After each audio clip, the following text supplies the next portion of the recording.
我會點樣形容阿仔同嫲嫲嘅關係啊？縱容嘅關係咯。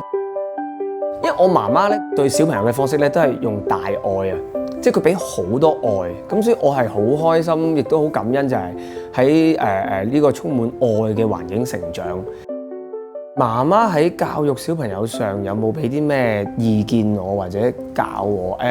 我估主要係佢都係會話俾我知，其實照顧一個小朋友或者去教導一個小朋友，最重要係要有耐性咯。咁因為當你自己都冇耐性嘅時候，其實小朋友都會變得冇耐性。我媽媽係好有耐性，佢譬如有時陪阿仔玩啦，咁佢係可以玩幾個鐘，真係同佢玩，去同佢玩玩具，同佢傾偈。做咗爸爸之後，真係不斷成長，不斷學啦。咁而喺嗰個過程，媽媽都一路陪住，一路有好多分享嘅。譬如可能初啱啱仔仔出世嘅時候，喂佢餵奶啊、掃風啊，跟住同佢沖涼啊，其實好多一啲好細微嘅嘢，就係真喺媽媽一路陪住、一路教嘅情況下，點樣去照顧小朋友，真係有好多。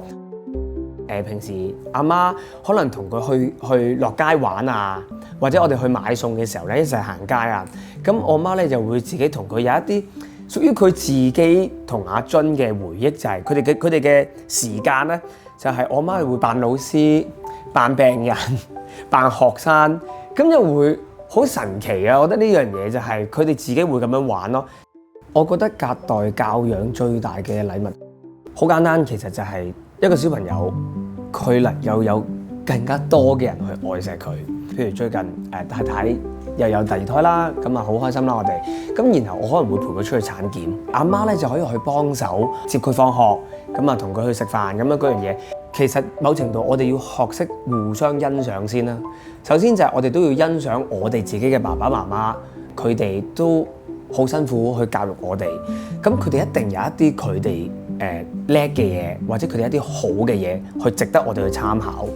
我覺得作為中間一代，點樣去維係呢個和諧或者溝通，我覺得最緊要就係一定要溝通，即係一定要講咯，即係唔能夠大家擺咗喺心度，以為係咁，或者覺得算啦，即係改變唔到㗎，由佢啦咁樣。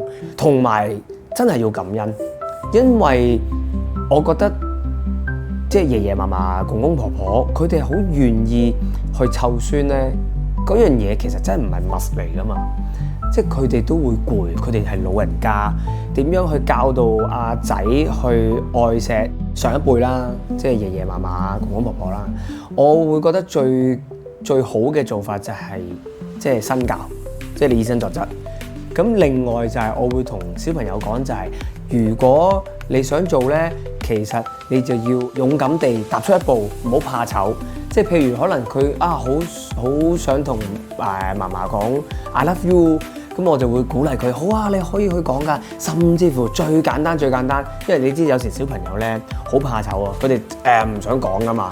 咁我就會叫佢，咁你直接同嫲嫲抱抱咯，攬佢咯，或者錫佢一啖咯。咁我覺得呢啲係最好嘅一啲表達愛嘅方法。